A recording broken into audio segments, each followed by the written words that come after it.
ఈరోజు నేను కాంచన రిలీజ్కి అయితే వచ్చాను. మెయిన్ పార్ట్ ఒక దగ్గర అయితే ఈరోజు సెలబ్రేషన్స్ ఉంది. అది ఏ థియేటరో నేను లాస్ట్లో చెప్తాను, వీడియో చివరకు చూడండి. This is HCN, welcome back to the blogs by HCN channel. RTC cross road Sudarshan థియేటర్కి అయితే వచ్చాను. హౌస్ఫుల్ పడ్డది, అందరూ ఒక ఊపులో అయితే ఉన్నారు, మొత్తం హౌస్ఫుల్.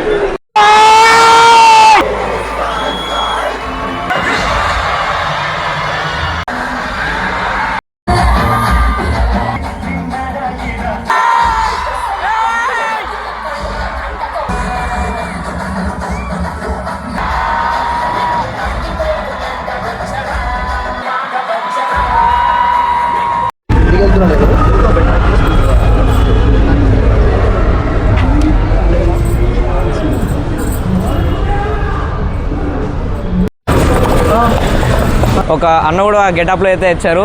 అండ్ ఫస్ట్లో మీకు చెప్పాను కదా ఈరోజు ఒక సెలబ్రేషన్స్ ఉందని. అది వచ్చేసి మన శ్రీరాములు థియేటర్ మూసాపేటలో ఈ కాంచన సెలబ్రేషన్స్ అయితే ఉంది.